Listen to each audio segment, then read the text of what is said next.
കിട്ടൂല കിട്ടൂല.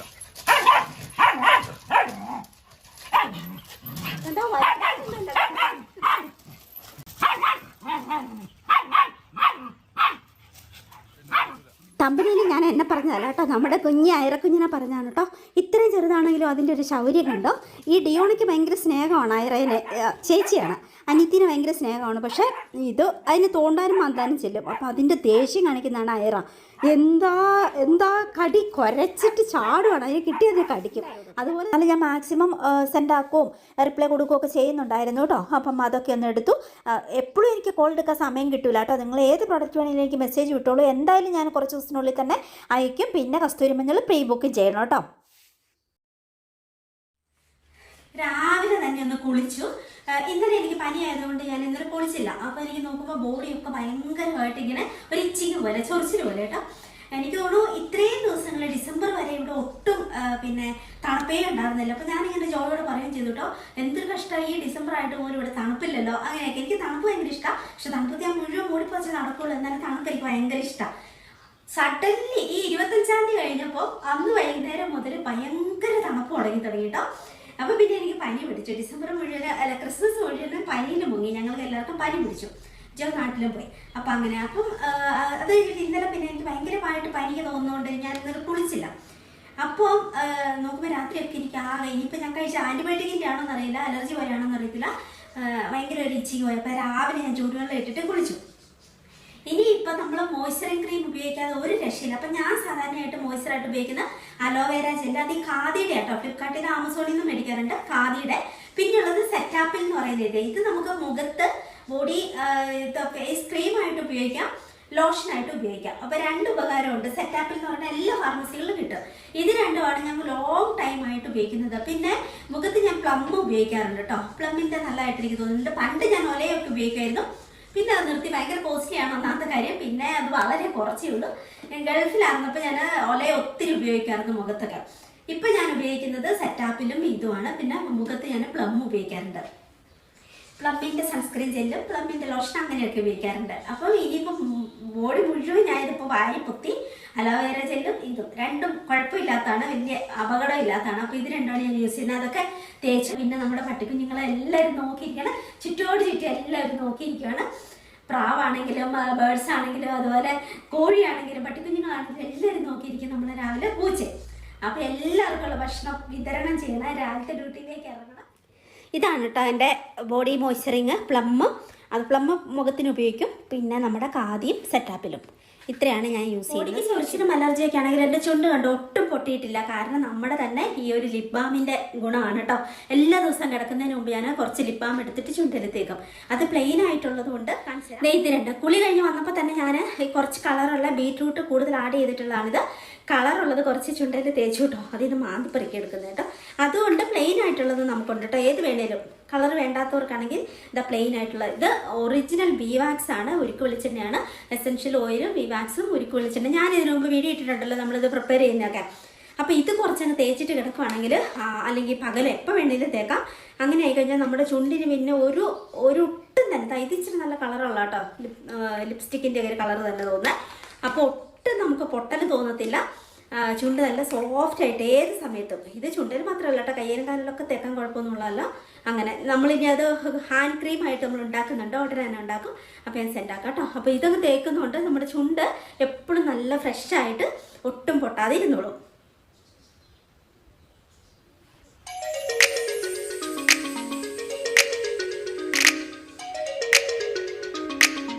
ഇതിപ്പോൾ ഒറിജിനൽ വീവാക്സും വെളിച്ചെണ്ണയൊക്കെ ആയതുകൊണ്ട് നമുക്കിതിപ്പോൾ ഭക്ഷണത്തിന് കൂടെ കുറച്ച് ഉള്ളിൽ പോയി നോർത്തും കുഴപ്പമൊന്നുമില്ല. ഇപ്പോൾ ഭക്ഷണം കഴിക്കുമ്പോൾ നമ്മൾ ജസ്റ്റ് ഒന്ന് ചുണ്ടോ മുഖമൊക്കെ കഴിവല്ലോ ആയൊക്കെ, അതൊക്കെ ഇനിയിപ്പോൾ മറന്നു പോയാൽ തന്നെ കുഴപ്പമില്ല. അതുകൊണ്ട് തന്നെ ഞാനിത് ഏറ്റവും സേഫായിട്ട് യൂസ് ചെയ്യുന്നതാണ്. പുറത്ത് പോകുമ്പോഴും അകത്തോടെ ഒക്കെ ഞാനിതാണ് യൂസ് ചെയ്യുന്നത്. അതുകൊണ്ട് തന്നെ ചുണ്ടിൻ്റെ കാര്യം ഓക്കെയാണ്.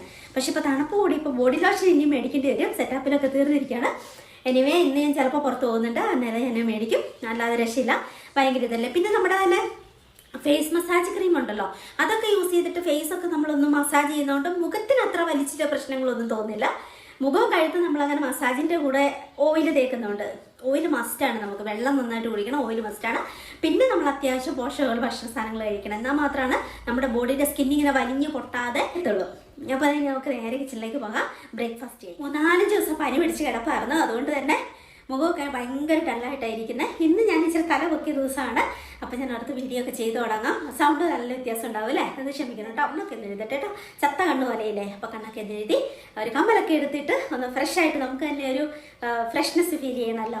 അപ്പം ഒരു ഉത്സാഹം തോന്നണമല്ലോ. എന്നിട്ട് നമുക്ക് നേരെ കിച്ചണിലേക്ക് പോകാം. നമുക്ക് നമ്മുടെ പ്രിയനാൻ്റെ വീടാണ്. നമ്മൾ എവിടെയും പോകുന്നില്ല. എന്നാൽ പോലും രാവിലെ നമ്മൾ എണീറ്റ് നമ്മുടെ ബെഡ്റൂം എല്ലാം ഒന്ന് വൃത്തിയാക്കി ബെഡൊക്കെ നന്നായിട്ടൊന്ന് വിരിച്ചിട്ട് അതുപോലെ തന്നെ നമ്മൾ മുഖമൊക്കെ കഴിയിട്ട് വന്നിട്ട് ഒരു പൊട്ടൊക്കെ കുത്തി കണ്ണൊക്കെ ഒന്ന് എഴുതി ഫ്രഷ് ആയിട്ട് നമ്മൾ ഇരിക്കുമ്പോൾ തന്നെ നമുക്ക് ഭയങ്കര ഒരു പോസിറ്റിവിറ്റി ഫീൽ ചെയ്യും. അപ്പോൾ നമ്മുടെ അന്നത്തെ ദിവസത്തെ എല്ലാ പ്രവൃത്തികളും രാവിലെ തന്നെ മനസ്സിലേക്ക് നമ്മളൊരു സന്തോഷവും നമുക്ക് നമ്മുടെ തന്നെ ഒരു സെൽഫ് കെയർ, നമ്മളെ ഏറ്റവും കൂടുതൽ സ്നേഹിക്കേണ്ടത് നമ്മളെ തന്നെയാണ്. നമ്മളെ തന്നെ നമ്മൾ സ്നേഹിക്കുകയും കെയർ ചെയ്യുകയും ചെയ്യുമ്പോഴാണ് മറ്റുള്ളവരിലേക്ക് നമുക്ക് ആ പോസിറ്റിവിറ്റി നമുക്ക് നന്നായിട്ട് പെരുമാറാനും നമുക്ക് സന്തോഷമായിട്ടിരിക്കാനും. അങ്ങനെ നമ്മൾ സന്തോഷമായിട്ടിരിക്കുമ്പോൾ മറ്റുള്ളവർക്ക് നമ്മളെ ഒത്തിരി ഇറിറ്റേറ്റ് ചെയ്യാൻ തോന്നത്തില്ല. അപ്പം നമ്മൾ ആ ഒരു രീതിയിൽ തന്നെ അവരെ കെയർ ചെയ്യാൻ നോക്കും. അങ്ങനെ നമ്മൾ തന്നെ ഇറിറ്റബിൾ ആണെങ്കിൽ പിന്നെ നമ്മുടെ ചുറ്റുമുള്ളവരോട് നമ്മൾ അതേപോലെ പെരുമാറുള്ളൂ. അപ്പം നമ്മുടെ ആ ഒരു ഇറിറ്റബിലിറ്റിയും ആ ഒരു ഇഷ്ടക്കേടൊക്കെ മാറ്റണമെങ്കിൽ നമ്മൾ ആദ്യം നമ്മളെ തന്നെ ഒന്ന് കെയർ ചെയ്യണം. അപ്പോൾ അതിൻ്റെ ഭാഗമാണ് എന്നെ സംബന്ധിച്ച് ഞാൻ അതിൻ്റെ ഭാഗമാണ് രാവിലെ എഴുന്നേറ്റ് ബ്രഷൊക്കെ ചെയ്ത് തിരിച്ചു വന്നു കഴിയുമ്പോൾ ഞാൻ നന്നായിട്ട് കണ്ണൊക്കെ എന്നെഴുതി പൊട്ടൊക്കെ തൊട്ട് അങ്ങനെ മുടിയൊക്കെ നന്നായിട്ട് ചെയ്യുകയും ഒരു കമ്മലൊക്കെ എടുത്തിട്ട് അങ്ങനെ സന്തോഷമായിട്ട് ആ ഒരു ദിവസത്തെ രാവിലെ തന്നെ ഭയങ്കര നമുക്ക് നമ്മളെ തന്നെ കണ്ണാടി നോക്കുമ്പോൾ നമ്മൾ മിടുക്കിയായിട്ടിരിക്കുന്നു അങ്ങനെ ഒരു തോന്നൽ നമുക്ക് വരുമ്പോൾ തന്നെ നമുക്കൊരു ഭയങ്കര സന്തോഷം തോന്നും. ആ ഒരു സന്തോഷത്തോടെയാണ് നമ്മൾ ദിവസം നമ്മൾ തുടങ്ങേണ്ടത്. അതാണ് ഏറ്റവും നല്ലത്. അല്ലാതെ നമ്മളിങ്ങനെ ആളിച്ചു വാരി ഭ്രാന്ത് പിടിച്ചവരെ മുടിയും ചെയ്യാതെ ചിലവരെ കണ്ടിട്ടില്ലേ, പല്ലും തേക്കില്ല, മര്യാദയ്ക്ക് കുളിക്കത്തില്ല, ആ രീതിയിൽ തലയും ചീകത്തില്ല, ഇങ്ങനെ എന്തോ പോലെ വീട്ടിലിങ്ങനെ വാരി വലിച്ച് എന്തെങ്കിലും ഒരു ഡ്രസ്സ് എടുത്തിട്ട് ഇങ്ങനെ അങ്ങനെ ഭയങ്കര കോസ്റ്റ്ലി ഡ്രസ്സ് ഇടണം എന്നല്ല, എന്നാൽ പോലും ഇങ്ങനെ വാരി വലിച്ചൊരു അളിഞ്ഞു പറഞ്ഞ് ജീവിക്കുന്ന ചിലരെ കണ്ടിട്ടില്ലേ. അപ്പോൾ അവരുടെ എല്ലാ പ്രവൃത്തികളും നമുക്ക് തന്നെ മൂഡ് ഓഫ് ആവും. കുറച്ചു നേരം കഴിയുമ്പോൾ നമ്മളിങ്ങനെ എന്താ അളിഞ്ഞു പറഞ്ഞായിരിക്കുന്നെങ്കിൽ കുറച്ചു നേരം കഴിയുമ്പോൾ നമുക്ക് തന്നെ ഭയങ്കര ഒന്നും ചെയ്യാൻ നമുക്ക് തോന്നത്തില്ല. അങ്ങനെയാണ്. അപ്പോൾ എല്ലാ കാര്യത്തിലും അതിൻ്റെ പുറകിൽ കുറേ കാര്യങ്ങളുണ്ട്. ശാസ്ത്രീയമായിട്ട് നോക്കുകയാണെങ്കിലും അല്ലാതെ നോക്കുകയാണെങ്കിലും ഒക്കെ കുറേ കാര്യങ്ങളുണ്ട്. രാവിലെ തന്നെ നമ്മുടെ ബെഡൊക്കെ ഒന്ന് വിരിച്ചിട്ടില്ലെങ്കിൽ തിരിച്ച് പിന്നെ നമ്മൾ ആ റൂമിലേക്ക് വരുമ്പോൾ ഭയങ്കര നെഗറ്റിവിറ്റി ആയിരിക്കും നമുക്ക് ഫീൽ ചെയ്യുന്നത്. നമ്മുടെ ബ്രെയിനിലേക്ക് ആ ഒരു ചിന്തകളും ആ കാണുന്ന സിറ്റുവേഷൻസ് ഒക്കെ നമ്മുടെ ബ്രെയിനിലേക്ക് ഇങ്ങനെ പോയിക്കൊണ്ടിരിക്കും. അതനുസരിച്ച് നമ്മുടെ അന്നത്തെ ആ ഒരു പ്രവൃത്തികളും അതിൻ്റെ എല്ലാ തരത്തിലുള്ള റിയാക്ഷൻസ് ഒക്കെ അതനുസരിച്ചായിരിക്കും. അപ്പോൾ നമ്മൾ രാവിലെ തന്നെ ബെഡൊക്കെ ഒന്ന് വിരിച്ചിട്ട് നീറ്റാക്കി എല്ലാ സംഗതി അടുക്കിപ്പറിക്കി അങ്ങനെ പോകുന്ന വഴി തന്നെ എല്ലാം അടുക്കിപ്പറിക്കി വീടാണെങ്കിൽ പരിസരമാണെങ്കിൽ വൃത്തിയായിട്ട് സൂക്ഷിച്ച് നമ്മളെ തന്നെ നമ്മൾ നല്ല വൃത്തിയായിട്ട് കെയർ ചെയ്ത് അങ്ങനെ വേണം നമ്മുടെ ദിവസം ആരംഭിക്കാൻ കിടക്കുന്നവരെ. ഇനി നമുക്ക് നേരെ കിച്ചണിലേക്ക് പോകാം. ഇപ്പോൾ നന്നായിട്ട് വിശന്ന് തുടങ്ങി. രാവിലെ ഇങ്ങോട്ടേക്ക് വന്നാൽ ആദ്യം ഞാൻ ചെയ്യുന്നത് ഡിയോണയ്ക്കും ഐറയ്ക്കുമുള്ള ഫിഷ് ഫ്രിഡ്ജിൽ നിന്ന് എടുത്തിട്ട് ഫ്രീസറിൽ നിന്ന് ഞാൻ തലേദിവസത്തെ ഫ്രിഡ്ജിലേക്ക് വെക്കും. അതിൽ നിന്ന് എടുത്തിട്ട് ഒരു 4 എണ്ണം അയലയാണ് ഇപ്പോൾ പൊതുവെ മേടിക്കുന്നത്. അത് അവർക്ക് വേണ്ടി ഒരു പാത്രം ഞാൻ മാറ്റി വെച്ചിട്ടുണ്ട്. അതിലേക്ക് ഇട്ടിട്ട് നന്നായിട്ടൊരു 1/4 ഭാഗം വെള്ളം ഒഴിച്ചിട്ട് മഞ്ഞൾപ്പൊടി ഇട്ടിട്ട് വേവിക്കാൻ വെക്കും. ഒരു 10 മിനിറ്റ് അല്ലെങ്കിൽ 15 മിനിറ്റ് വെന്ത് കിട്ടിയാൽ മതി. എന്നിട്ട് പിന്നെ ചോറ് കഞ്ഞി വെക്കണം. അപ്പോൾ പച്ചരിയാണ് മേടിക്കുന്നത്. നമ്മൾ പലഹാരത്തിനെടുക്കുന്ന പച്ചരിയാണ്. 1/2 ഭാഗം വെള്ളം ഒഴിച്ചിട്ട് ഞാനൊരു 2 ഗ്ലാസ് അരി വേവിക്കും. അത് രാവിലെയും കൊടുക്കും വൈകുന്നേരവും കൊടുക്കും. അത്രയും നേരത്തേന് ബാക്കിയുള്ള തീറ്റിൽ തന്നെ വെക്കുന്നത് അപ്പോൾ പെട്ടെന്ന് വെന്ത് കിട്ടും. അപ്പത്തിൻ്റെ മാവ് ഒത്തിരി പൊളിച്ച് പൊങ്ങിയിട്ടില്ല. അത് ഭയങ്കര തണുപ്പായതുകൊണ്ടായിരിക്കും. ഞാൻ കുറച്ച് ചൂടുവെള്ളമൊക്കെ വെച്ചിട്ട് അതിൻ്റെ മുകളിൽ ആ കലം ഇറക്കി വെച്ചത്, എന്നാൽ പോലും ഒത്തിരി അങ്ങ് പൊളിച്ചിട്ടില്ല. എന്നാലും ഓക്കെ, ഇതുപോലെ എയർ ബബിൾസ് എല്ലാം പൊട്ടിയിട്ട് ഇങ്ങനെ ഹോളായി കഴിയുമ്പോൾ കുറച്ചായി കഴിയുമ്പോൾ നമ്മളിങ്ങനെ അടച്ച് വെക്കാവുള്ളൂ. അല്ലെങ്കിൽ ഒട്ടും അങ്ങനെ ഹോളാവത്തില്ല. അതൊരു ട്രിക്കാണ് കേട്ടോ. അപ്പം 1-2 എണ്ണം ചുട്ടെടുക്കണം. ഒരു വലുതും ഒരു ചെറുതും ചുട്ടെടുക്കും. അശുകൊച്ച് എണീറ്റ് വരുമ്പോൾ താമസിക്കും. ഇപ്പോൾ അവന് ക്ലാസ് ഇല്ലല്ലോ, അതുകൊണ്ട് തന്നെ ഞാൻ ചൂടോടെ അവൻ എണീറ്റ് വന്നു കഴിഞ്ഞിട്ട് ഉണ്ടാക്കി കൊടുക്കുള്ളൂ. അപ്പം നമുക്കൊരു 1 എണ്ണം അല്ലെങ്കിൽ 2 എണ്ണം, 1 എണ്ണം ചെറുത് 1 എണ്ണം വലുത്, അങ്ങനെയാണ് ഞാൻ ഉണ്ടാക്കുക. കുറച്ച് ഭക്ഷണം കുറയ്ക്കണം. ഈ ലോക്കലായിട്ടുള്ള നോൺ സ്റ്റിക്കിൻ്റെ പാത്രങ്ങൾ മുഴുവനും ഒഴിവാക്കിയിട്ട് ഇരുമ്പിൻ്റെ പാത്രങ്ങളാക്കാൻ കുറേ നാളായിട്ട് ഞാൻ ശ്രമിക്കുന്നത്. ഇപ്പം മാക്സിമം പാത്രങ്ങൾ ഞാനങ്ങനെ കലം, ഇരുമ്പ് അങ്ങനത്തെയൊക്കെ ആയിട്ടോ. കുറച്ച് ഹാൻഡിൽ ചെയ്യാൻ കുറച്ച് ബുദ്ധിമുട്ടാണ്, കനമാണ്, കഴുകാനും ഒക്കെ ഇച്ചിരി പാടാണ്. പിന്നെ ഓരോ വട്ടം നമ്മൾ എണ്ണയൊക്കെ പുരട്ടിയിട്ട് വെക്കണം, അതിങ്ങനെ തുരുമ്പെടുക്കാതിരിക്കുക. എന്നാൽ പോലും ഏറ്റവും ഹെൽത്തി നമ്മൾ ഒരു വട്ടം ഇച്ചിരി പൈസ മുടക്കിയിട്ടാണെങ്കിൽ ഇരുമ്പിൻ്റെ പാത്രങ്ങൾ മേടിക്കുന്നത് തന്നെയാണ്. അതാണ് ഏറ്റവും നല്ലത്. അപ്പോൾ ഞാൻ കുറേ പാത്രങ്ങൾ അങ്ങനെ മേടിച്ചിട്ടുണ്ട്. ഇപ്പം 1-1.5 കൊല്ലമായിട്ട് ഞാൻ തുടങ്ങിയതാണ് പലപ്പോഴായിട്ട്. പിന്നെ ഇങ്ങനെ ഇരുമ്പിൻ്റെ പാത്രങ്ങളും മൺകലങ്ങളും അങ്ങനത്തെ പാത്രങ്ങളും ഒക്കെ മേടിക്കാൻ തുടങ്ങിയത്. അലുമിനിയം പണ്ടേ ഞാൻ ഒഴിവാക്കിയതാണ്. അതുപോലെ പ്ലാസ്റ്റിക് മാക്സിമം കുറച്ച്, സെറാമിക്കും അതുപോലെ ഇരുമ്പിൻ്റെ പാത്രങ്ങളും ആക്കുവാണ് ഞാൻ. അപ്പം നമ്മൾ രണ്ടാമത്തെ ദോശ തന്നെ വായിൽ വരുന്ന അപ്പവും കൂടി ചുട്ടെടുക്കണം. ഇനി കറി ഓൾറെഡി ഞാൻ ചൂടാക്കാൻ വെച്ചിരുന്നു കേട്ടോ, അത് ചൂടാക്കി വെച്ചിട്ടുണ്ട്. താറാവ് കറി വെച്ചതുണ്ട്, അപ്പം അതിൻ്റെ കുറച്ച് ഞാൻ എടുത്തിട്ട് ചൂടാക്കി വെച്ചിട്ടുണ്ടായിരുന്നു. ഇതിൻ്റെ ഇടയ്ക്ക് ഞാനത് ചെയ്താണ് കേട്ടോ. അപ്പം അതുകൊണ്ട് അപ്പോൾ നമുക്കിനി ഒരു പാൽച്ചായ വെക്കണം. പാൽച്ചായയും വെച്ചു. ഇനി നമുക്ക് സന്തോഷമായിട്ട് ഇത് കഴിക്കാൻ തുടങ്ങി. അപ്പോഴത്തേക്കും പുറത്ത് കണ്ടോ പിന്നെ നന്നായിട്ട് വെട്ടമൊക്കെ വന്നു കേട്ടോ. 8 മണിയൊക്കെ ആയിട്ടുണ്ടാകും. എന്നാലും നല്ല തണുപ്പാട്ടോ ജനൽ തുറക്കുമ്പോൾ. ഈ ജനൽ തുറക്കുന്നിടത്ത് നിറച്ച് പേര് പ്ലാന്റിലാണ് എൻ്റെ ആഗ്രഹം. സമയത്ത് ആവി പറക്കുന്ന അടുപ്പിൻ്റെ ഭാഗങ്ങൾ, നല്ല വിശപ്പ്, ഇത് ഭയങ്കര നൊസ്റ്റാൾജിയ അല്ലേ നമുക്ക്. നമ്മുടെ ചെറുപ്പത്തിലേക്ക് നമ്മൾ മനസ്സിനെ കൂട്ടിക്കൊണ്ട് പോകുന്ന ഒരു നല്ല നിമിഷമാണ് അല്ലേ ഈ പുട്ടിൻ്റെ ആവി, അല്ലെങ്കിൽ ഇങ്ങനെ ദോശക്കല്ലിൽ നിന്നുള്ള ആവിയൊക്കെ വരുമ്പോൾ.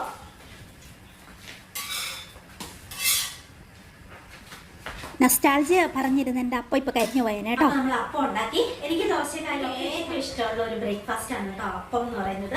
അതിപ്പോൾ ഏത് തരത്തിലുള്ള, ഇപ്പോൾ നമ്മുടെ മില്ലറ്റ്സ് കൊണ്ട് ഉണ്ടാക്കിയാലും അല്ലെങ്കിൽ ബാക്കി നമ്മുടെ അരി കൊണ്ട് ഉണ്ടാക്കിയാലും എങ്ങനെയാണെങ്കിലും റാഗി കൊണ്ട് ഉണ്ടാക്കിയാലും ഒക്കെ എനിക്ക് അപ്പം ഭയങ്കര ഇഷ്ടമാണ്. നല്ലൊരു കറിയും കൂടി ഉണ്ടാക്കിയാലും അപ്പം അടിപൊളിയാണ്. അതായത് ഈ വെളുത്തുള്ളിയും ജീരകവും എല്ലാം കൂടി തേങ്ങയും എല്ലാം കൂടി അരയ്ക്കുമ്പോൾ ഒരു ടേസ്റ്റ് ഉണ്ടല്ലോ, അത് ഒത്തിരി ഹെൽത്തിയാണ് നമുക്ക് വയറിന്. അത് മില്ലറ്റ്സ് കൂടി ആണെങ്കിൽ ഒന്നോടെ നല്ലത്. ഇനി അടുത്ത ദിവസം നമുക്ക് മില്ലറ്റ്സ് വെള്ളത്തിലിട്ടിട്ട് ഇത് തീർന്നു കഴിഞ്ഞാൽ നമുക്ക് മില്ലറ്റ്സും കൊണ്ട് അപ്പം ഉണ്ടാക്കാം. അപ്പോൾ ഇപ്പോൾ ചായ റെഡി ആയിട്ടുണ്ട്. ഈ രാവിലത്തെ ഈ ഒരു അടുപ്പിൻ്റെ ഭാഗത്തു നിന്നുള്ള ഈ ആവി പൊങ്ങുന്ന കാഴ്ച ഭയങ്കര നൊസ്റ്റാൾജിക്കാണ് അല്ലേ. ഭയങ്കര സുഖമാണല്ലേ, നല്ല തണുപ്പ്, ആ കൂടെ ഇപ്പം ഭക്ഷണം റെഡിയാവുക എന്നുള്ളൊരു പ്രതീക്ഷ. നമ്മുടെ ചെറുപ്പത്തിലെ കാര്യം ഞാൻ പറയുന്നത്. നല്ല വിശപ്പ്, സ്കൂളിൽ പോകണല്ലോ എന്നുള്ള വിശപ്പും എല്ലാം കൂടി ആകുമ്പോൾ അതൊരു ഭയങ്കര നൊസ്റ്റാൾജിയാണ് അല്ലെ. ഈ രാവിലെയൊക്കെ പൊങ്ങി ഇങ്ങനെ ചായയൊക്കെ തിളയ്ക്കുന്ന ഈ സീൻ കാണുമ്പോൾ എൻ്റെ മനസ്സ് എപ്പോഴും പോകുന്നത് നമ്മുടെ ആ ഒരു സ്കൂൾ ജീവിതത്തിൻ്റെ ആ ഒരു സമയത്തേക്ക്. തണുപ്പെന്ന് വെച്ചാൽ തണുപ്പ്, സ്കൂളിൽ പോകാൻ ഭയങ്കര മടി. അതുപോലെ നമ്മുടെ വീട്ടിൻ്റെ തൊട്ട് താഴെ കുറച്ച് ദൂരം പോകണം, അവിടെയാണ് തറവാട്. അവിടെ പോയിട്ട് വേണം രാവിലെ പാല് മേടിച്ചിട്ട് വരാൻ. അപ്പോൾ എല്ലാ ദിവസവും അവിടെ ചെല്ലുമ്പോൾ ചൂടോടെ ഇതുപോലത്തെയുള്ള സീനുകളായിരിക്കും അവിടെ കാണുന്നത്. അവിടുത്തെ കുഞ്ഞുമ്മ എന്തെങ്കിലും ഉണ്ടാക്കിക്കൊണ്ടിരിക്കുകയായിരിക്കും. അപ്പോൾ ആവിയൊക്കെ പറക്കുന്ന, ചായയൊക്കെ തിളയ്ക്കുന്നത്. എന്നിട്ട് നമ്മളവിടെ വെയിറ്റ് ചെയ്യും. എന്നിട്ട് ചായ കുടിപ്പിച്ചിട്ടേ വിടത്തുള്ളൂ. അപ്പോൾ പാലും തന്നു വിടും. അപ്പോൾ നമ്മൾ തിരിച്ചു വന്ന വഴി മുഴുവനും ഇങ്ങനത്തെ ഈ പുല്ലില്ലേ, അങ്ങനത്തെ പുല്ലുകൾ, ഇങ്ങനത്തെ അതിനെന്താ പറയുക, അതിൻ്റെ പേരൊക്കെ ഞാൻ മറന്നുപോയി. ആ പുല്ലുകൾ ഇങ്ങനെ വളഞ്ഞു നിൽക്കുമായിരിക്കും 2 വഴി. അപ്പോൾ അതിൽ തട്ടി വരുമ്പോൾ നമുക്ക് തണുത്തിട്ട് ബെറ്റിക്കോട്ട് പോലത്തെ ചെറിയ ഉടുപ്പുകൾ, പാവാട, അതൊക്കെ ആയിരിക്കും നമ്മൾ ഇട്ടേക്കുന്നത്. അപ്പം മേല് മുഴുവൻ നനയും, കാലൊക്കെ നനഞ്ഞിങ്ങനെ വരും. തണുപ്പെന്ന് വെച്ചാൽ സൂചി കൊള്ളുന്ന പോലത്തെ തണുപ്പാണ്. അപ്പോൾ ആ ഒരു ഓർമ്മയൊക്കെ എനിക്ക് രാവിലെ ഇങ്ങനെ ഡിസംബർ ആയി കഴിഞ്ഞിട്ടുണ്ടെങ്കിൽ ഇങ്ങനെ വരും കേട്ടോ. രാവിലെ ഇവിടെ വന്നിരുന്ന് ഓരോന്ന് ബ്രേക്ക്ഫാസ്റ്റ് ഒക്കെ ഉണ്ടാക്കുമ്പോൾ എൻ്റെ മനസ്സ് പോണത് ആ ഒരു കാലഘട്ടത്തിലേക്ക്. സന്തോഷത്തോടെയാണ് കേട്ടോ അതെല്ലാം ഓർക്കുന്നത്. ഇപ്പോൾ ഓർക്കുമ്പോൾ നല്ല രസം, നല്ല. പക്ഷെ അന്നത്തെ സമയത്ത് നമുക്ക് സ്കൂളിൽ പോകാനുള്ള മടി, തണുപ്പ്, വിശപ്പ് എല്ലാം കൂടി ആയിട്ട് രാവിലെ ഈ പാല് മേടിക്കാൻ പോകാനുള്ള ഇഷ്ടക്കേട് എല്ലാം അങ്ങനെയൊക്കെ ഒരു കാലമായിരുന്നു. അതങ്ങനെ ഒരു കാലം. എത്ര നല്ല ചായ ആണെങ്കിലും 4 ആറ്റാറ്റിയിട്ട് കുടിച്ചിട്ടുണ്ടെങ്കിൽ ഇരട്ടി രുചിയാകും കേട്ടോ. ചായക്കടയിലൊക്കെ ആറ്റുന്ന അത്രയും സ്പീഡിലോ അത്രയും പൊക്കത്തിലൊന്നും ആറ്റിയില്ലെങ്കിലും ഒരു 4-5 വട്ടം ആറ്റിയിട്ട് മാത്രമേ ഞാൻ ചായ ഊച്ചെടുക്കാറുള്ളൂ കേട്ടോ. അപ്പോൾ അതിന് പ്രത്യേക രുചിയാണ്. നമ്മുടെ ചൂടൻ താറാവ് കറി വെക്കാൻ ജോയ്ക്ക് നന്നായിട്ട് അറിയാം കേട്ടോ. ഇവിടെ താറാവ് മേടിക്കുമ്പോൾ ജോ നന്നായിട്ട് അങ്ങനെ കറി വെക്കാറുണ്ട്. തോലോട് കൂടിയാണ് നമ്മൾ നന്നാക്കി മേടിക്കുന്നത് കേട്ടോ. നിങ്ങൾ അങ്ങനെയാണോ, അതാണോ ടേസ്റ്റ് ഒന്ന് പറയണം കേട്ടോ. കുട്ടനാടൻ താറാവ് കറി എന്നും പറഞ്ഞ് ജോ എപ്പോഴും നൊസ്റ്റാൾജി അടിക്കലാണ് കേട്ടോ. കുറേ കാലം ജോ കുട്ടനാടുണ്ടായിരുന്നു, അങ്ങനെ കുറേ സ്ഥലത്തോടെ ജോലി ചെയ്തിട്ടുണ്ട്. അപ്പം ആ ഒരു ഓർമ്മകളൊക്കെ എപ്പോൾ ഇങ്ങനെ പറഞ്ഞു കേൾക്കാം കേട്ടോ. ഒരു 50-60 പ്രാവശ്യമെങ്കിലും ഞാൻ സെയിം സംഗതി കേട്ടിട്ടുണ്ടോ. ഇനി പറഞ്ഞിട്ടുണ്ട് തല്ലിക്കൊല്ലു എന്ന് പറയുമ്പോൾ എന്നാലും ജോ നിർത്തൂല കേട്ടോ. അങ്ങനെയാണ് ജോയുടെ സ്വഭാവം. ആകെ കുറച്ച് അനുഭവങ്ങളെ ജോയ്ക്ക് ജീവിതത്തിലുള്ളൂ. അത് എപ്പോഴും നമ്മളോട് ഇങ്ങനെ റിപ്പീറ്റ് പറഞ്ഞുകൊണ്ടിരിക്കും. ഫസ്റ്റ് കഴിക്കട്ടെ. ഇനി നമുക്ക് പട്ടിക്കുഞ്ഞുങ്ങളുടെ കെയർ, ബാക്കിയുള്ള നമ്മുടെ പക്ഷിമൃഗാദികളുടെ ഒക്കെ കെയർ, അതൊക്കെയാണ് ഇനി നമ്മുടെ പ്രൊഡക്റ്റുകളെല്ലാം കുറച്ച് സെൻഡ് ആക്കാനുണ്ട്. അതിൻ്റെ കാര്യങ്ങൾ, വീടൊക്കെ ക്ലീൻ ആക്കണം, അങ്ങനെയൊക്കെ ജനലൊക്കെ മുഴുവൻ പൊടിയായിട്ടിരിക്കും പോലെ. അപ്പം അതെല്ലാം ചെയ്യണം. അതൊക്കെയാണ് ഇനി എൻ്റെ ഇന്നത്തെ ഒരു ദിവസം. അടിപൊളിയാണ്, നിറച്ചിങ്ങനെ കാഴ്ച നിൽക്കുന്നുണ്ട്. നല്ല ടേസ്റ്റുമാണ് കഴിക്കാനെന്നാണ് പറഞ്ഞു കേൾക്കുന്നത്. ഞാൻ ഇതുവരെ പഴുത്ത് കഴിച്ചിട്ടില്ല, പക്ഷെ നല്ല രസമുണ്ട് കേട്ടോ. നല്ല മത്തങ്ങ പോലിരിക്കുന്ന വഴിപ്പപ്പായ. റീംസ് എന്ന് പറഞ്ഞ ഒരു ഇൻസ്റ്റാഗ്രാം പേജാണത്. അവരുടെ അടുത്ത് നിന്ന് ഞാൻ കുറേ ചെടികൾ മേടിച്ചിട്ടുണ്ട്. ഇപ്പം ഞാൻ പലരുടെ അടുത്ത് നിന്ന് ചെടികൾ മേടിക്കാറുണ്ട് കേട്ടോ. അപ്പോൾ ഇങ്ങനത്തെ ചെടികളുടെയും ഫുഡ് ഐറ്റത്തിൻ്റെ ഇങ്ങനത്തെ ഒത്തിരി ഇൻസ്റ്റാ വീഡിയോസ് ഞാൻ കാണും. അപ്പം ഞാൻ കാണുന്ന അപ്പം ഇഷ്ടപ്പെടുന്ന അപ്പം തന്നെ ഞാൻ ഓർഡർ കൊടുക്കും. ഡ്രസ്സൊന്നും ഞാൻ അങ്ങനെ മേടിക്കാറില്ല കേട്ടോ. ഡ്രസ്സെല്ലാം ഫ്ലിപ്കാർട്ട്, ആമസോണാണ് മേടിക്കുന്നത്. അല്ലാത്ത ഭയങ്കര കോസ്റ്റ്ലി ആയിട്ട് ഫീൽ ചെയ്യാറുണ്ട്. സോ ഇങ്ങനെ സൈറ്റുകളിൽ നിന്നും അങ്ങനെ ഇൻസ്റ്റാഗ്രാം പേജിൽ നിന്നൊക്കെ മേടിക്കുമ്പോൾ അത്ര ശ്രദ്ധിക്കാറില്ല ഞാനത്. ബാക്കിയുള്ള ഇങ്ങനെ ചെടികൾ, പിന്നെ അല്ലാത്ത ഇങ്ങനെ കുക്കിംഗ് വീഡിയോസ് അതൊക്കെയാണ് ഞാൻ ഭയങ്കരമായിട്ട് ശ്രദ്ധിക്കുന്നത്. അതൊക്കെ കണ്ടുകൊണ്ടിരിക്കുന്നത് എനിക്ക് ഭയങ്കര ഇഷ്ടമാണ്. എത്ര മണിക്കൂർ വേണമെങ്കിലും എനിക്കങ്ങനെ ജോലികളുടെ ഇടയ്ക്ക് അങ്ങനെ കാണും, അല്ലാതെ കുത്തിയിരുന്ന് ഞാൻ അധികം കാണാറില്ല കേട്ടോ. അപ്പോൾ അതൊക്കെ കണ്ട് നല്ല തണുപ്പാണ് പുറത്ത്. നമ്മുടെ വീടിൻ്റെ ഉള്ളിലേക്ക് അത്ര തണുപ്പ് കയറുന്നില്ല കേട്ടോ. അതൊരു അനുഗ്രഹമാണ്. മുകളിൽ ഓടും കാര്യങ്ങളും ഒക്കെ ഉള്ളത് കൊണ്ടായിരിക്കും നല്ല സുഖമായിട്ട് ഉള്ളിലിരിക്കാം. അങ്ങനെ ചൂടോടുകൂടി പാൽച്ചായയും അതുപോലെ നമ്മുടെ പാലപ്പവും, പാലപ്പം പറയാൻ പറ്റില്ല അല്ലേ, ഇത് അപ്പം അതും നമ്മുടെ കറിയും എല്ലാം കൂടി ആകുമ്പോൾ അടിപൊളിയാണ് ഇന്നത്തെ ഒരു ബ്രേക്ക്ഫാസ്റ്റ്. രാവിലെ തന്നെ നമുക്ക് മനസ്സ് നിറഞ്ഞ് അങ്ങനെ. ഇനി ബാക്കിയുള്ള പെട്ടെന്ന് കഴിച്ചിട്ട് നമ്മുടെ ബാക്കിയുള്ള കുഞ്ഞുങ്ങൾക്കെല്ലാം കൊടുക്കണം. ഇത് ചോറ്, പട്ടിക്കുഞ്ഞിൻ്റെ ചോറൊക്കെ ഞാൻ തണുക്കാൻ വേണ്ടിയിട്ട് അടപ്പ് തുറന്ന് വെച്ചിരിക്കുകയാണ്. അല്ലെങ്കിൽ ഞാൻ അവർക്ക് ആദ്യമേ കൊടുത്തേനെ കേട്ടോ. ഇത് വല്ലാതെ തണുക്കണം, എന്നാലേ അവരത് കഴിക്കാൻ പറ്റുള്ളൂ, നാക്ക് പൊള്ളുമല്ലോ. അപ്പോൾ അതിന് വേണ്ടി ഞാൻ എല്ലാം ഓപ്പണാക്കി വെച്ചേക്കുവാണ്. ഇത് കഴിച്ച് കഴിയുമ്പോൾ ഞാൻ അവർക്കത് കൊടുക്കാം. ഇത് നമ്മുടെ സ്റ്റീം കെറ്റിലാണ്. പനിയായതുകൊണ്ട് കുറേ ദിവസങ്ങളായിട്ട് ഞാൻ ആവി പിടിയായിരുന്നു. പിന്നെ ചുമയൊട്ടും വന്നില്ല കേട്ടോ. നമ്മുടെ തന്നെ ചുക്ക് കാപ്പി ഉള്ളതുകൊണ്ട് അത് നല്ല തൊണ്ടയ്ക്കൊക്കെ നല്ല ഒരു കുഴപ്പമില്ലാതിരുന്നു, ചുമയും പിടിക്കാതിരുന്നു. അങ്ങനെ പനി ഇത്രയും പെട്ടെന്ന് കുറയാൻ കാരണം തന്നെ എനിക്ക് തോന്നുന്നുണ്ട് നമ്മുടെ ചുക്ക് കാപ്പി നന്നായിട്ട് ഹെൽപ്പ് ചെയ്തു കേട്ടോ. അത്ര ക്ഷീണമൊന്നും ഇല്ലാതിരിക്കാൻ അത് തന്നെ ഒത്തിരി ഹെൽപ്പ് ചെയ്തിട്ടുണ്ട് കേട്ടോ. നമ്മുടെ അടുത്ത് ഇനിയും ഉണ്ട് കേട്ടോ, ആവശ്യമുള്ളവർ ചോദിച്ചോളൂ കേട്ടോ. ഈ തണുപ്പ് കാലത്തൊക്കെ ചുക്ക് കാപ്പി നിങ്ങൾക്ക് ഒത്തിരി ഉപകാരമാകും. അസുഖം വരുമ്പോൾ മാത്രമല്ല അത് കുടിക്കണ്ട കേട്ടോ. ഡെയിലി നമുക്കൊരു ഗ്ലാസ് വെച്ച് നമുക്ക് കുടിക്കാൻ പറ്റും അങ്ങനെ. അപ്പോൾ ഇത് കണ്ടോ നന്നായിട്ട് ഈ കുക്കറിൽ നിന്ന് ചൂടാറിക്കിട്ടുണ്ടെങ്കിൽ ഭയങ്കര താമസമാണ്. അപ്പോൾ ഞാൻ നന്നായിട്ട് ഇതൊന്നോടെ ഇങ്ങനെ ഇളക്കി ഒന്ന് ഉടക്കി കേട്ടോ. പണ്ട് ഞാനിതിങ്ങനെ മിക്സിയിൽ അടിക്കുമായിരുന്നു, ഇപ്പോൾ ഞാൻ മിക്സിയിൽ അടിക്കില്ല. പകരം ഞാൻ ഈ മീൻ ഇതുപോലെ വെള്ളത്തിൽ വേവിക്കണം, അതുകൊണ്ട് അപ്പോൾ ആ വെള്ളവും കൂടി മഞ്ഞൾ, ഉപ്പൊന്നും ഇടൂല കേട്ടോ, വെള്ളം മഞ്ഞൾ മാത്രം. അപ്പോൾ അതും കൂടി ഒഴിച്ചിട്ട് ഇങ്ങനെ അങ്ങ് കുഴച്ച് കൊടുക്കുമ്പോൾ നല്ല ലൂസായിട്ട് അവർക്ക് ആവശ്യത്തിന് ഹൈഡ്രേഷനും കിട്ടും. അതുമല്ല ഈ മീനിൻ്റെ കുറച്ച് മണമൊക്കെ ഉള്ളതുകൊണ്ട് ഈ കഞ്ഞി നന്നായിട്ട് കുടിച്ചോളും താനും. അങ്ങനെയൊക്കെയാണ്. പിന്നെ ചിക്കൻ അധികം കൊടുക്കാറില്ല. നമ്മുടെ സബ്സ്ക്രൈബർ കൂട്ടി തന്നെ പറഞ്ഞു ഒത്തിരി ചിക്കൻ കൊടുക്കരുത്, അതൊക്കെ എന്തോ ഇങ്ങനെ ശരീരത്തൊക്കെ ഇങ്ങനെ തൂങ്ങി ഒരുമാതിരി ക്യാൻസർ വരുമ്പോൾ അങ്ങനെ മാംസങ്ങൾ അങ്ങനെ വളർന്നു വരുമ്പോൾ ലംബ് പോലെ വരുമെന്ന്. അപ്പോൾ എനിക്ക് പേടിയായി, അതുകൊണ്ട് ഞാൻ അങ്ങനെ കൊടുക്കുന്നില്ല. വല്ലപ്പോഴും മാത്രം ചിക്കൻ കൊടുക്കാമെന്ന് ഓർത്തു. ബാക്കിയെല്ലാം മീനാണ് ഇപ്പോൾ മേടിക്കുന്നത്.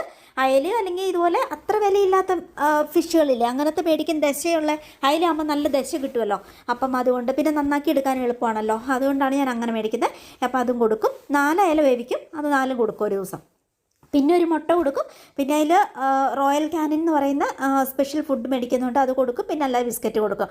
അങ്ങനെ രാജകീയമായിട്ട് തന്നെയാണ് വളർത്തുന്നത് കേട്ടോ. എല്ലാം കൊടുക്കുന്നുണ്ട്. അതിൻ്റെ ഇടയ്ക്ക് വൈറ്റമിൻ മരുന്നുകളും കാൽഷ്യം തരി പോലത്തെയുള്ള കാൽഷ്യത്തിൻ്റെ അങ്ങനത്തെ മേടിച്ച് വെച്ചിട്ടുണ്ട്.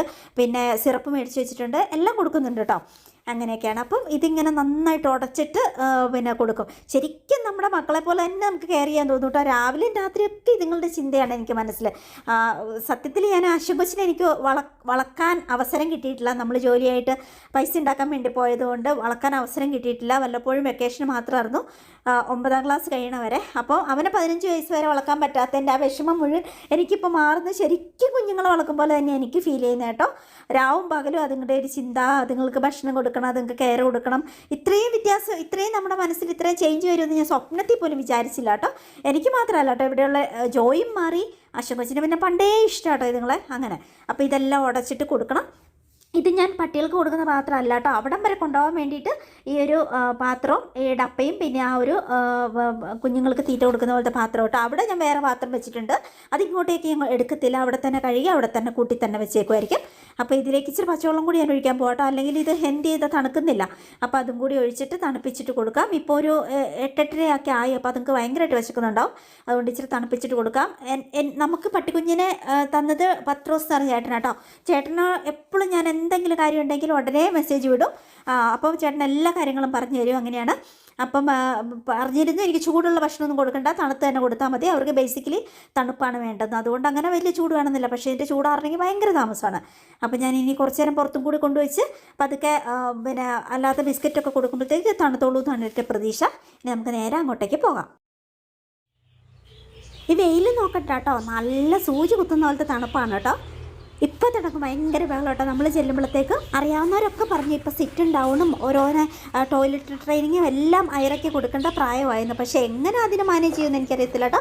അത്രയ്ക്ക് ബഹളമാണ്, അത്രയ്ക്ക് ഗുണ്ടയാണ്. രാവിലെ ഞാൻ അങ്ങോട്ടേക്ക് ഒരു പൈപ്പ് അറേഞ്ച് ചെയ്തിട്ടുണ്ട്. അപ്പോൾ കൂടെല്ലാം കഴുകി, പാത്രമെല്ലാം കഴുകി, പൈപ്പ് കൊണ്ട് തന്നെ കഴുകിയിട്ട് ഭക്ഷണം എല്ലാം ഇട്ട് കൊടുക്കും. മെയിൻ എന്നിട്ട് പൊളിച്ച് അതിനകത്ത് ഇട്ട് കൊടുക്കും. അങ്ങനെയാണ്. കുറച്ചൊക്കെ ഒരു ഡിയോണ ഒരുവിധം എല്ലാം ഓക്കെ ആയിട്ടുണ്ട് കേട്ടോ. സിറ്റൊക്കെ പറഞ്ഞാൽ അപ്പോൾ തന്നെ സിറ്റ് ചെയ്യും. ഭക്ഷണം കാണുമ്പോൾ തന്നെ ഇരിക്കും. നമ്മൾ കൊടുത്തു കഴിഞ്ഞാൽ, നമ്മൾ പറഞ്ഞു കഴിഞ്ഞാൽ കഴിക്കുള്ളൂ. അങ്ങനെയൊക്കെ ഉണ്ട് കേട്ടോ. ഒത്തിരി അനുസരണയുള്ളതാണ് നമ്മുടെ ഡിയോണ. പക്ഷേ ഐറയ്ക്ക് പ്രാന്താണ്. അതിന് ശരിയാക്കി എടുക്കണമെങ്കിൽ ഒത്തിരി പ്രശ്നമാണ്, ഒത്തിരി താമസം വരും. 90 ദിവസം വരെ ഇതുങ്ങൾക്ക് നട്ടപ്രാന്തായിരിക്കും എന്നാണ് ഞാൻ കേട്ടത്, എല്ലാവരും പറഞ്ഞത്. അപ്പോൾ ഇനിയിപ്പോൾ ആ നട്ടപ്രാന്തൊക്കെ കഴിഞ്ഞിട്ട് നന്നാക്കി എടുക്കാമെന്ന് ഞാൻ ഓർക്കുവാണ്. എങ്ങനെയൊക്കെയാണ്, എന്നാലും പാവമാണ്, ഒത്തിരി നമുക്ക് ഇഷ്ടമാണ് അതിന് നമ്മളോട് ഒരു സ്നേഹമില്ല. അങ്ങനെയാണ്. അതിന് തീറ്റയൊക്കെ കൊടുത്തു കഴിഞ്ഞിട്ട് നേരെ നമ്മൾ കോഴിക്ക് തീറ്റ കൊടുക്കുക. കോഴിക്ക് ഞാൻ ഉണങ്ങിയ നെല്ലാണ് കൊടുക്കുന്നത് കേട്ടോ. മുട്ടയിടാൻ ഏറ്റവും നല്ലത് ഉണങ്ങിയ നെല്ലാണ്. അപ്പം അതുമായിട്ട് നേരെ ഇനിയിപ്പം കോഴിക്കൂട്ടിലേക്ക് പോകണം. അപ്പം അത് കൊടുക്കണം. പിന്നെ നമ്മുടെ കിച്ചണിലെ വേസ്റ്റുകളെല്ലാം ഞാൻ കൊടുക്കും. അങ്ങനെയാണ് ഞാൻ കോഴിനെ വളർത്തുന്നത് കേട്ടോ. ഒത്തിരി സ്ഥലമൊന്നുമില്ല നമുക്ക് കോഴിനെ വളർത്താൻ കേട്ടോ. ഒരു കൂട് റെഡിയാക്കുന്ന ചിലവേ ഉള്ളൂ. പിന്നെ നമ്മുടെ തന്നെ ഒത്തിരി പച്ചക്കറി അരിയുന്നതും വേസ്റ്റുകളും അങ്ങനെയൊക്കെ ഉണ്ടാവുമല്ലോ, അതും ആ കൂടെ നമുക്ക് കുറച്ച് ഉണക്ക നെല്ലും മേടിച്ച് വെച്ചാൽ മതി. കോഴിനെ ഈസി ആയിട്ട് വളർക്കാം. അപ്പം നന്നായിട്ട് മുട്ടയിട്ട് കിട്ടുകയും ചെയ്യും. എനിക്കൊരു 3 ദിവസമൊക്കെ കൂടുമ്പം 11 കോഴിയുള്ള 3 ദിവസം 4 ദിവസമൊക്കെ കൂടുമ്പോഴത്തേക്ക് 3 ദിവസമൊക്കെ കൂടുമ്പോഴത്തേക്ക് തന്നെ എനിക്കൊരു 10-16 മുട്ട കിട്ടും. അപ്പം നമുക്ക് കഴിക്കാനുള്ളതുണ്ട്, പിന്നെ പട്ടിക്കുഞ്ഞുങ്ങൾക്ക് കൊടുക്കാനുള്ളതുണ്ട്, പൂച്ചയ്ക്ക് കൊടുക്കാനുള്ളത്, അങ്ങനെ എല്ലാം ആയിട്ട് എനിക്ക് അങ്ങനെ കിട്ടുന്നുണ്ട്. അതുകൊണ്ട് ഞാൻ രക്ഷപ്പെട്ടു പോകുന്നു. അല്ലെങ്കിൽ ഇത് മുഴുവൻ പൈസ കൊടുത്ത് മേടിക്കണമെങ്കിൽ ഭയങ്കര ദുരിതമല്ലേ.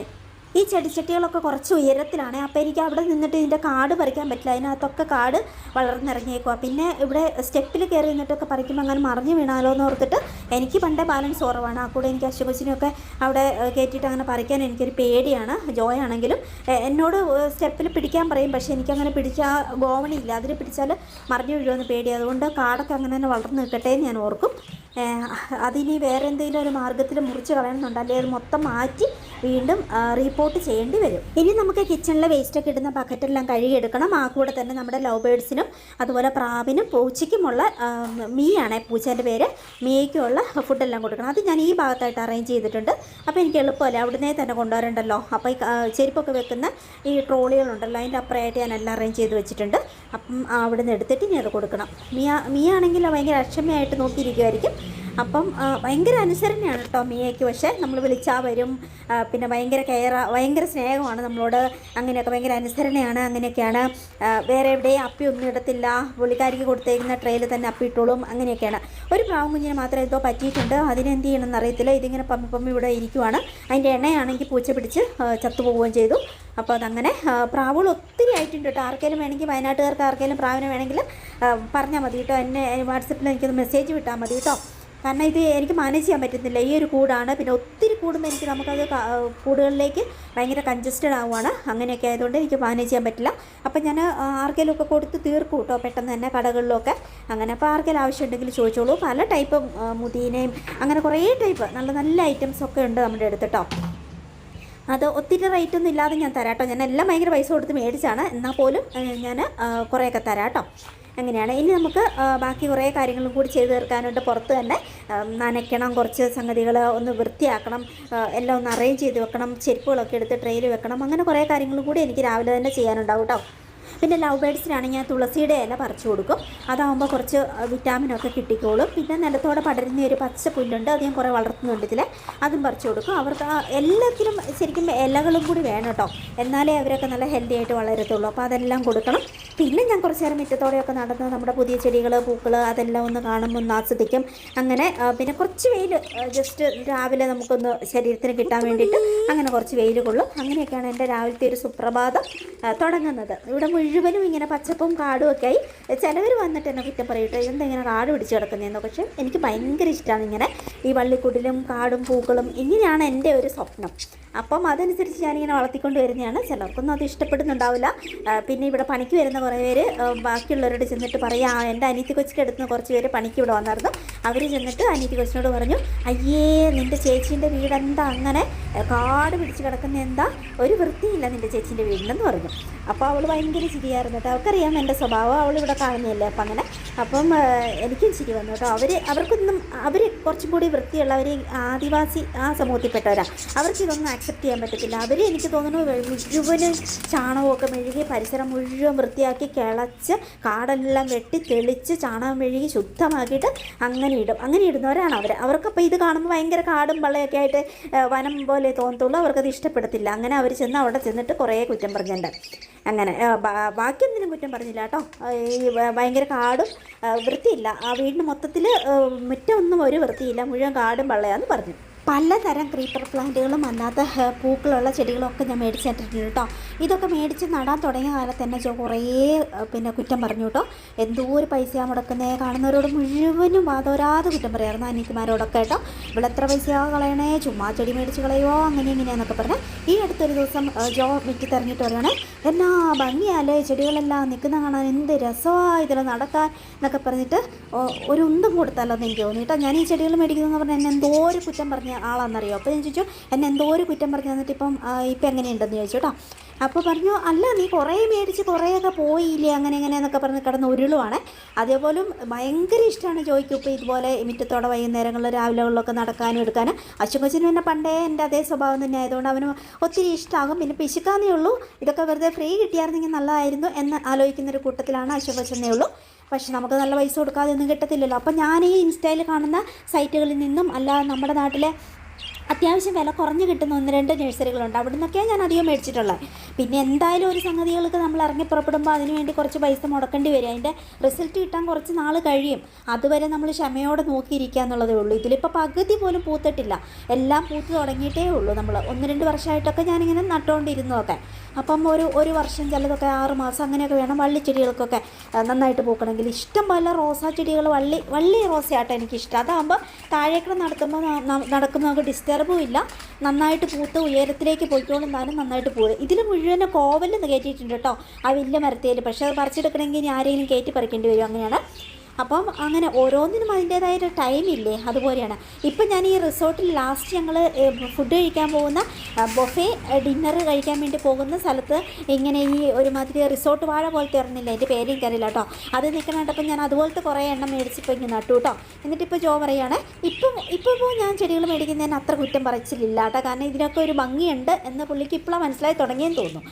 കാട്ടുമാക്കാൻ പോലെ ജീവിച്ചിട്ട് ഇപ്പോഴാണ് തോന്നുന്നു ഇങ്ങനെ ഒരു നാട്ടുമാക്കാനായപ്പം ഇത് ഇങ്ങനെയൊക്കെ ഒരു ഭയങ്കര ഇഷ്ടത്തോടെ അതിനെയൊക്കെ അക്സെപ്റ്റ് ചെയ്യാൻ പഠിച്ചത്. അപ്പോൾ അങ്ങനെ എന്നിട്ട് ഇപ്പം റിസോർട്ട് വാഴയൊക്കെ എന്താ പെട്ടെന്ന് വളരാത്ത എന്ന് എന്നോട് ചോദിക്കുക. കുറേ സെക്ഷനൊക്കെ നന്നായിട്ട് വളർന്നു, നല്ല രസമുണ്ടത്, അതെന്താ വളരാത്തതെന്ന്. ഇപ്പം നന്നായിട്ട് ഇതെല്ലാം എൻജോയ് ചെയ്യാൻ പഠിച്ചിട്ടോ. ചെടികളും അതും അതിനൊക്കെ കുറച്ച് പൈസ മുടക്കിയാലും കുഴപ്പമില്ല എന്നൊരു മെൻറ്റാലിറ്റിയായി.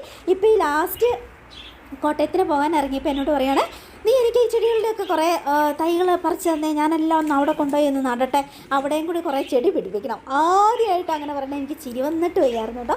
കാരണം ഇങ്ങനെയൊരു പിന്നെ എന്താ ചേഞ്ച് ഞാൻ പ്രതീക്ഷയേ ഇല്ല കേട്ടോ. അങ്ങനെ എനിവേ കൊണ്ടുപോകാനൊന്നും നടന്നില്ല കേട്ടോ. കാരണം ഈ ചെടികളിലൊന്നും ഞാൻ എന്തായാലും തൈ പറിച്ച് തരത്തില്ല എന്ന് ഞാൻ പറഞ്ഞു. ഇതിൻ്റെയൊക്കെ തൈ ആകുമ്പോൾ വേണ്ടി തരാം, ഞാനിപ്പോൾ നട്ടേക്കണേ ഒന്നും ഞാൻ പറിച്ച് തരത്തില്ല എന്ന് പറഞ്ഞു. ഓൾറെഡി അവിടെ ആരുമില്ല, അവർ UK പോകും. പിന്നെ അത് അടച്ചിട്ടിട്ട് പോരുന്ന വീട്ടിലേക്ക് ആര് വെള്ളം ഒഴിക്കാനോ. അപ്പോൾ ഇത് പറിച്ചു കൊടുത്തിട്ട് വെറുതെ എൻ്റെ ചെടികളെല്ലാം നഷ്ടമാവില്ലേ. അപ്പോൾ ഞാൻ പറഞ്ഞു ഇല്ല ഞാൻ തരത്തില്ല എന്ന് പറഞ്ഞു. അപ്പം അതിന് കുറച്ച് പിണങ്ങി, അത് കഴിഞ്ഞിട്ട് പോയി. അപ്പോൾ ഞാൻ പറഞ്ഞു അവിടെ നഴ്സറികളൊക്കെ ഉണ്ടല്ലോ, അവിടെ നിന്ന് മേടിച്ച് നട്ടോളാൻ പറഞ്ഞു. എന്നെ ഇത്രയും കുറ്റം പറഞ്ഞല്ലേ, അപ്പോൾ അവിടെ നിന്ന് മേടിച്ച് നട്ടോളാൻ പറഞ്ഞു. മേടിച്ച് നടത്തൊന്നുമില്ല എനിക്കറിയാം, പറിച്ചിട്ട് മാത്രമേ ഉള്ളൂ. എന്നാലും ജോ ഭയങ്കരമായിട്ട് എൻജോയ് ചെയ്യുന്നുണ്ട് ഇപ്പോൾ ഇത് ഇങ്ങനെ. അപ്പം നമ്മുടെ എല്ലാവരും കുറ്റം പറയുന്ന കാട്, പക്ഷേ നിങ്ങൾ കുറേ പേർക്ക് ഭയങ്കര ഇഷ്ടമാണെന്ന് എനിക്കറിയാം. എന്നെപ്പോലെ തന്നെ ഒത്തിരി ചെടികളും പൂക്കളും ഒക്കെ ഇഷ്ടപ്പെടുന്ന, ഇതുപോലെ കുറച്ച് ഗ്രീനിഷായിട്ട് കുറച്ചൊരു തണുപ്പും പച്ചപ്പും ഇഷ്ടപ്പെടുന്നവർക്കെല്ലാം ഇത് ഇഷ്ടപ്പെടും അല്ലേ. അല്ലാത്തവർക്ക് ഇത് കാണുമ്പം വൃത്തിയില്ല, കാടും മേടുമായിട്ട് കിടക്കുന്നു അങ്ങനെ തോന്നുന്നത്. കുഴപ്പമില്ല അല്ലേ, അങ്ങനെ പോട്ടെ അല്ലേ. അപ്പോൾ രാവിലെ ഇങ്ങനെ ഈ ഒരു ഇളം തണുപ്പ് കൂടെ ഇങ്ങനെ പക്ഷികളെയൊക്കെ നോക്കി എല്ലാത്തിനെയൊക്കെ ഒന്ന് കെയർ ചെയ്ത് പിന്നെ മുറ്റത്തോടെ കുറച്ച് നേരം നടന്ന് കുറച്ച് വെയിലൊക്കെ കൊള്ളുമ്പോൾ നമുക്ക് ഭയങ്കര ഒരു സന്തോഷം, സമാധാനം. അങ്ങനെ വേണം, നമ്മുടെ ശരീരത്തിന് കുറച്ചൊക്കെ വെയിൽ കൊള്ളണം. പക്ഷേ അതുകൊണ്ട് നമുക്ക് വൈറ്റമിൻ ഡി കിട്ടത്തില്ല. എല്ലാവരും പറയും രാവിലെ വൈകുന്നേരം ഇച്ചിരി നേരം വെയിൽ കൊണ്ടാൽ മതി. അത് വളരെ തെറ്റായ കാര്യമാണ്. നമുക്ക് ഒത്തിരി ബോഡി ഇൻഫ്ലമേഷനും ഡിപ്രഷനും ദുഃഖവും ഭയങ്കര ആങ്സൈറ്റിയും ഒക്കെ വരുന്നതിൻ്റെ പ്രധാന കാരണം വൈറ്റമിൻ ഡിയുടെ കുറവാണ്. പ്ലസ് നമ്മുടെ കാലുകൾക്കൊക്കെ ശേഷി കുറവ്, തലവേദന, ഭയങ്കര ഒത്തിരി ഒരു ലിസ്റ്റ് അസുഖങ്ങൾ വരും വൈറ്റമിൻ ഡി കുറഞ്ഞിട്ടുണ്ടെങ്കിൽ. അപ്പോൾ അത് ഈ വെയിലും കൊണ്ട്, രാവിലത്തെ വെയിലും ഇളവെയിലും വൈകുന്നേരത്തെ വെയിലും കൊണ്ടിട്ട് ഒരു കാര്യമില്ല, നമുക്ക് കിട്ടത്തില്ല. അപ്പോൾ നമ്മൾ ചെയ്യേണ്ടത്, ഞാനൊക്കെ വൈറ്റമിൻ ഡിയുടെ 60K എന്ന് പറയുന്ന അത് ക്യാപ്സ്യൂൾ മേടിച്ച് വെച്ചിട്ട് എല്ലാ മാസം ഓരോന്ന് കഴിക്കും. ജോയ്ക്കും കൊടുക്കും, അശ്വിനും കൊടുക്കും, അങ്ങനെയാണ്. അത് ഏത് ഡോക്ടറിനോട് ചോദിച്ചാലും നിങ്ങൾക്ക് എഴുതി തരും. വെറുതെ ഫാർമസി ചോദിച്ചാൽ അവരിപ്പോൾ തരത്തില്ലെന്ന് തോന്നുന്നു മെഡിസിനൊന്നും. അപ്പം 60Kയുടെയാണ് ഞാൻ കഴിക്കുന്നത്. കൂടി പോകാനും പാടില്ല, കുറഞ്ഞു പോകാനും പാടില്ല. മാസത്തിലൊരു പ്രാവശ്യം കഴിച്ചാൽ മതി 60K ആണെങ്കിൽ. ഇല്ല നിങ്ങൾ 6Kൻ്റെ ഒക്കെ ആണെങ്കിൽ അതനുസരിച്ച് നമ്മൾ ആഴ്ചയിൽ ഒരെണ്ണം അങ്ങനെയൊക്കെ കഴിക്കണം. എനിവേ നിങ്ങൾ ഏതെങ്കിലും ഒരു ഡോക്ടർ കാണുമ്പോൾ അത് എഴുതി മേടിച്ചിട്ട് പിന്നെ അത് സ്ഥിരമായിട്ട് എല്ലാ മാസവും അത് കഴിച്ചേക്കുക. അങ്ങനെയാണ് ചെയ്യേണ്ടത്. എന്നാൽ മാത്രമേ നമ്മുടെ ഒരു ലിസ്റ്റ് രോഗങ്ങൾ നമ്മുടെ ശരീരത്തിൽ നിന്ന് പോകത്തുള്ളൂ. അതിൽ ഡിപ്രഷനും ആൻസൈറ്റിയും ടെൻഷനും പിന്നെ പാനിക് അറ്റാക്കും ഒക്കെ പെടും കേട്ടോ. അതെല്ലാം കുറയണമെങ്കിൽ നമ്മുടെ ശരീരത്തിന് ആവശ്യത്തിന് വൈറ്റമിൻ ഡി വേണം. പലതരം വിറ്റാമിനും മിനറൽ ശരീരത്തിൽ വലിച്ചെടുക്കണമെങ്കിൽ വൈറ്റമിൻ ഡി വേണം. അതുകൊണ്ട് ഭയങ്കരമായിട്ട് സൂക്ഷിക്കണം. നമ്മൾ വൈറ്റമിൻ ഡി മാസത്തിൽ എന്തായാലും 60 യൂണിറ്റ് കഴിക്കണം. അപ്പോൾ ഇതാണ് നമ്മുടെ റിസോർട്ട് വാഴ ഞാൻ പേരിട്ടേക്കുന്നത് കേട്ടോ. മിക്ക റിസോർട്ടിലും കാണാമല്ലോ, അതുകൊണ്ട് ഞാൻ ഇട്ടത്. നല്ല രസമുണ്ടല്ലേ അതെ. അപ്പോൾ അതിൻ്റെ കുറേ ഒരു 8-9 എണ്ണം ഞാൻ മേടിച്ചിട്ടുണ്ട്. കഴിഞ്ഞ ആഴ്ച അശു കൊച്ചിന് ഒരു അലർജി പോലെ വന്നിട്ടോ. എന്തോ കടിച്ചത്, എന്തെങ്കിലും എലിയോ ശല്യമല്ല, എട്ടുകാലി അങ്ങനെ എന്തെങ്കിലും കടിച്ചതാണോ എന്താണെന്നറിയത്തില്ല. അപ്പോൾ 1-2 ദിവസം ഞങ്ങൾ ആകെ ടെൻഷൻ അടിച്ചു കേട്ടോ. രാത്രിയൊക്കെ ഹോസ്പിറ്റലിൽ കൊണ്ടുകൊണ്ട് വന്നു. കുളിച്ചിട്ട് തിരിച്ചു വന്നു കഴിയുമ്പോൾ വീണ്ടും അലർജി, ചൊറിഞ്ഞ് തടിച്ച് വരിക. പേടിച്ച് പോയി ഇഞ്ചക്ഷനൊക്കെ എടുത്തു അലർജീൻ്റെ. എന്നിട്ട് പിന്നെ 2 ദിവസം കഴിഞ്ഞപ്പം ഡോക്ടർ പറഞ്ഞു മേ ബി എന്തെങ്കിലും എട്ടുകാലി വലയോ അങ്ങനെ എന്തെങ്കിലും ഉണ്ടാവും, എന്തെങ്കിലും ടച്ച് ചെയ്താൽ മതി, അതൊക്കെ ഒരു തരം പ്രോട്ടീനാണ്. അപ്പോൾ പൊടികളോ എന്തെങ്കിലും ഇത്രയും സൂക്ഷിച്ചിട്ട് തന്നെ പൊടികൾ അലർജി ആകുന്നു. അപ്പം അതെല്ലാം ക്ലീനാക്കി ഡ്രസ്സെല്ലാം അലക്കിക്കൊള്ളാൻ പറഞ്ഞു. അപ്പം ഞാൻ എല്ലാം അലക്കി ഒത്തിരി തവണ അലക്കി വെയിലത്തിട്ട് ഉണങ്ങി അതിൻ്റെ ലാസ്റ്റ് സെക്ഷൻ ഞാനിപ്പോൾ വെയിലത്തിട്ടൊക്കെ ഇവിടെ ഒരു അഴയൊക്കെ കെട്ടിയിട്ട് കേട്ടോ. അല്ലെങ്കിൽ ഞാനിങ്ങനെ പുറത്ത് തുണികൾ വിരിച്ചിടാറില്ല കേട്ടോ. എനിക്കത് എന്തോ ഇഷ്ടക്കേടാണ്. അങ്ങനെയാണ് കുറച്ച് തുണികൾ ഇവിടെ കിടക്കുന്നത് കേട്ടോ. അപ്പം ഞാൻ പേടിച്ചു കേട്ടോ. അവനെന്തെങ്കിലും ഇങ്ങനെ അലർജി കുഞ്ഞതാണെങ്കിലും വന്ന അലർജി അങ്ങനെ നിസ്സാരമായിട്ട് നമ്മൾ തള്ളാനേ പാടില്ല കേട്ടോ. കാരണം ഞാൻ മെഡിക്കൽ ഫീൽഡിലായതുകൊണ്ട് പറയുകയാണ്, നമുക്ക് അലർജി വന്നിട്ടുണ്ടെങ്കിൽ ഇങ്ങനെ തിണിർത്ത് ശരീരം മുഴുവൻ തടിച്ചു പൊങ്ങി ഇപ്പോൾ അലർജി വന്നു. അപ്പോൾ നമ്മൾ സൂക്ഷിക്കേണ്ടത്, നമ്മൾ പെട്ടെന്ന് തന്നെ ഒബ്സർവ് ചെയ്യേണ്ട പിള്ളേർക്കൊക്കെ വന്നിട്ടുണ്ടെങ്കിൽ വായിൽ, നാക്കിൽ, തൊണ്ടയിലേക്കൊക്കെ അങ്ങനെ അലർജി കുമ്പളങ്ങൾ പോലെ അല്ലെങ്കിൽ ഇങ്ങനെ റെഡ്നെസ് ഇത് ബുദ്ധിമുട്ട് വരുന്നുണ്ട്, ശ്വാസം വിടാൻ ബുദ്ധിമുട്ടുണ്ടോ എന്ന് അപ്പം ശ്രദ്ധിച്ചോണം. കാരണം അലർജി എന്ന് പറയുന്നത് ശരീരത്തിൻ്റെ പുറത്ത് മാത്രം വരുന്നതല്ല, അകത്തും വരാം. അപ്പോൾ നമ്മുടെ തൊണ്ടയിൽ, തൊണ്ടക്കുഴൽ, ശ്വാസകോശത്തിലേക്ക് അവിടെയൊക്കെ കൺജഷൻ വരും. അപ്പോൾ നമുക്ക് ശ്വാസം ബുദ്ധിമുട്ട് ഭയങ്കര ക്രിട്ടിക്കൽ സ്റ്റേജിലേക്ക് പോലും അലർജി പോകും. അതുകൊണ്ട് നമ്മൾ ഭയങ്കരമായിട്ട് സൂക്ഷിച്ചോണം. അപ്പോൾ നമ്മൾ ചെയ്യേണ്ടത് റൂമുകളെല്ലാം അടിച്ച് തുടച്ച് എട്ടുകാലി വല ഒന്നുമില്ലാതെ നമ്മൾ സൂക്ഷിച്ചോണം. അതാണ് ചെയ്യേണ്ടത്. അപ്പോൾ ഞാൻ അങ്ങനെ തുണി അലക്കി വെയിലത്തിട്ട് ഉണങ്ങുന്നതാണ് കേട്ടോ. ഐറക്കുഞ്ഞ് ഇഷ്ടപ്പെട്ടില്ല, ഞാൻ വീഡിയോ എടുക്കാൻ വന്നത് കണ്ടോ. ഐറനെ എടുക്കാൻ വരുവാന്ന് പറഞ്ഞാൽ ഇവൾ തടസ്സമായിട്ട് വന്ന് കിട്ടിയോണം കേട്ടോ. ഐറയ്ക്ക് അത് ഭയങ്കര ദേഷ്യം, എന്നാലും പ്രൊട്ടക്ട് ചെയ്യേണ്ടെന്നുള്ള മെൻറ്റാലിറ്റി. പ്ലസ് ഞാൻ വീഡിയോ എടുക്കുന്ന 2 പേർക്കും അത്ര ഇഷ്ടപ്പെട്ടില്ല കേട്ടോ. അപ്പം ഐറ എന്നെ നോക്കി പേടിപ്പിക്കാൻ തുടങ്ങി. പ്ലസ് എന്നെ കുരച്ച് പേടിക്കാൻ, എനിക്കത് ഇഷ്ടമില്ല എന്നുള്ള എക്സ്പ്രഷനൊക്കെ ഇട്ട് പറയാൻ തുടങ്ങി. അപ്പം പിന്നെ ഞാനിങ്ങനെ പോകും. നമ്മൾ